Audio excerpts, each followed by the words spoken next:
Good morning, Falcons. Today is Tuesday, January 20th, 2026. I'm Eli, and this is your review from the Falcons Nest.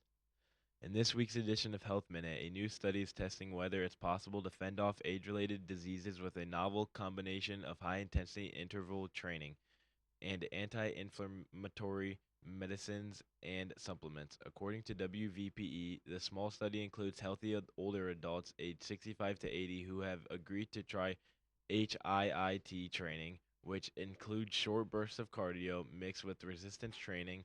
In addition, all the participants will take daily capsules of sputamine, a supplement that is often marketed for healthy aging, as well as a generic medication that has potent anti inflammatory effects. One doctor in the study says it's not necessarily that we're getting more infections as we age, it's that we're getting more inflamed in general. As the immune system wanes, that can lead to cancer, heart disease, or dementia after a few months of high intensity interval training or HIIT. Mixed with resistance band workouts, one participant says he can feel the benefits. The workouts take him about 15 minutes a day and include bouts of jumping jacks, aiming to do as many as possible in short bursts.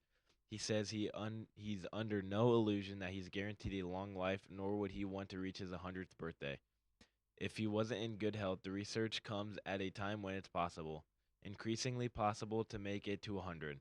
By mid century, the number of centenarians in the U.S. is expected to quadruple to about 420,000. Alongside this boom is an explosion of interest in anti aging elixirs, everything from supplements, serums, injections, and medicines.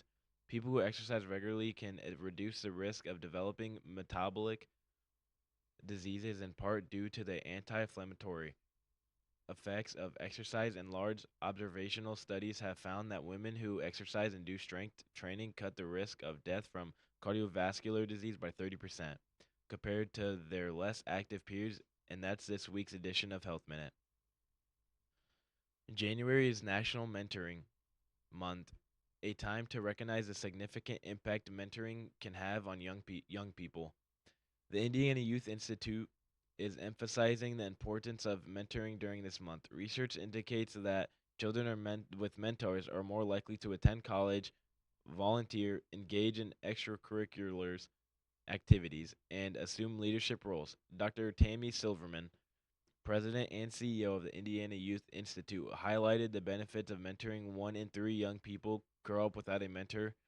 For those interested in becoming mentors, Mentor Indiana is a valuable resource for finding programs that offer training and support. Glenn sophomore Leslie Roush finished first in one round of the Broadcasting Saturday at the Valparaiso High School speech meet. Sophomore Lauren Alsop competed in Congress for the first time. Now to weather with AJ. Today's weather is the actual temperature 3, real feel -2, fair air quality, and cloudy. Moving on to the 3-day forecast. Tuesday, high 21, low of 17, partial cloudy. Wednesday, high 33, a low of 15, snowy. Thursday, high 24, low of 3, partial cloudy. Moving on to sports with Blake. Congratulations to Britt Whitmer. She did not advance to the state championship round, but became the first Jonglin girl to compete in consecutive state wrestling championships. She will be back to conquer that task again next year. Our girls basketball team fell to the number one team in Class A Saturday. Callie Reese led the Falcons with 8 points. The JV defeated Michigan City Marquette with Carson Bogard and Mia Wilton both scoring 10 points. Last night's freshman boys basketball games with West Central was canceled. Wednesday, the boys wrestling team will be at New Prairie. Thursday, the varsity girls will play in the tourney at LaVille. Saturday, the wrestlers host Kankakee Valley. The Everwise tournament continues at LaVille. The girls' basketball power rankings are out, and Warsaw is the state's number one team for the second straight week.